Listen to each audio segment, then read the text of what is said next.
ओम नमः शिवाय। नारद मोह की कथा। सूत जी बोले, एक समय की बात है।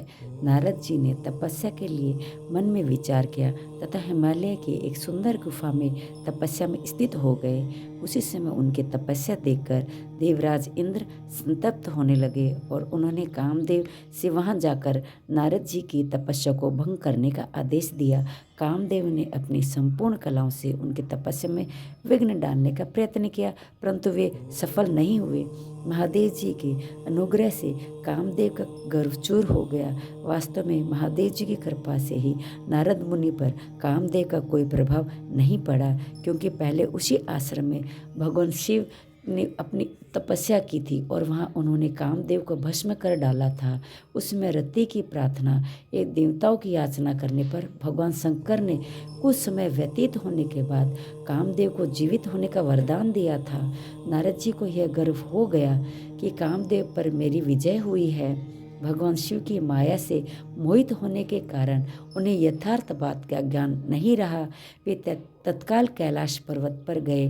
वहाँ रुद्रदेव को उन्होंने कामदेव पर अपनी विजय का वृत्तांत सुनाया। यह सब सुनकर भगवान शंकर ने नारद जी की प्रशंसा करते हुए भगवान विष्णु के सामने इसकी यह चर्चा कदापि न करने की बात कही, परंतु नारद जी के चित्त में मद का अहंकार जम गया था। इसलिए नारद जी ने वहाँ से विष्णु लोक जाकर भगवान विष्णु से अपना सारा वृत्तांत अभिमान के साथ कह सुनाया। नारद मुनि का अहंकार युक्त वचन सुनकर भगवान विष्णु ने यथार्थ बातें पूर्ण रूप से जान ली।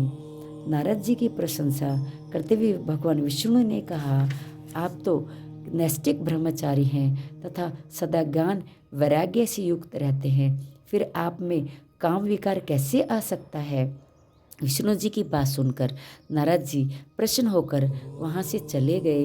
नारद जी के आगे जाने पर मार्ग में श्री हरि ने एक सुंदर नगर की रचना की, जो अत्यंत मनोहर एवं वैकुंठ से अधिक रमणीय था, जिसमें शील नाम के एक राजा की देवकन्या के समान सुंदरी कन्या थी।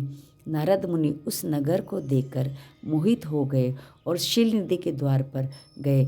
महाराज शील निधि ने श्रीमती नामक अपनी सुंदर कन्या को वहाँ से बुलाकर नारद जी के चरणों में प्रणाम करवाया और निवेदन किया, यह मेरी पुत्री है, अपने विवाह के निमित्त स्वयंवर में जाने वाली है, महर से आप इसका भाग्य बताइए। नारद जी उस कन्या के शुभ लक्षणों को देखकर अत्यधिक प्रभावित हुए और तथा कन्या के पिता राजा से उसके सुख सौभाग्य तथा गुणों की विशेष सराहना करते हुए वहाँ से विदा हो गए। नारद जी के मन में यह भाव आया कि किस प्रकार इस कन्या से मेरा विवाह हो जाए। वे तत्काल भगवान विष्णु के पास पहुँच गए और एकांत में विष्णु जी से अपनी इच्छा व्यक्त की तथा उनसे यह प्रार्थना की कि आप अपना स्वरूप मुझे दे दो, जिससे वह कन्या मेरा वरण कर ले। भगवान विष्णु बोले, मैं पूरी तरह से तुम्हारा हित साधन ही करूँगा। यह कहकर भगवान विष्णु ने नारद मुनि को मुख से तो वानर दे दिया तथा शेष अंगों में अपना स्वरूप दे दिया और वे वहाँ से अंतर्ध्यान हो गए। इस रहस्य से अनभिज्ञ नारद जी स्वयंवर में पहुँचे। सुलक्षणा राजकुमारी स्वयंवर के मध्य भाग में खड़ी होकर अपने मन के अनुरूप वर का अन्वेषण करने लगी। नारद का वानर सा मुख देखकर वह कुपित हो गई और उनकी ओर से दृष्टि हटाकर अपने मनवांछित वर को ढूंढने लगी। उसी समय राजा का वेश धारण कर विष्णु वहाँ आ पहुँचे। तब भगवान विष्णु के गले में वरमाला डालकर वह उनके साथ अंतर्ध्यान हो गई। नारद जी की इस मुखाकृति को स्वयंवर में किसी ने तो नहीं देखा। शिव जी के दो पार्षद वहाँ उपस्थित थे, उन्होंने ये सब देख लिया था और नारद जी का उन्होंने उपहास किया तथा उन्होंने अपना प्रतिबिंब देखने के लिए नारद जी को कहा।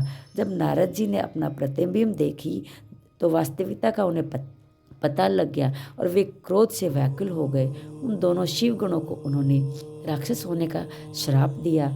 इसके अनंतर विष्णु लोक जाकर माया से मोहित नारद विष्णु को शाप देते हुए बोले, तुमने स्त्री के लिए मुझे व्याकुल किया है, तुम भी मनुष्य हो जाओ और स्त्री के वियोग का दुख भोगो।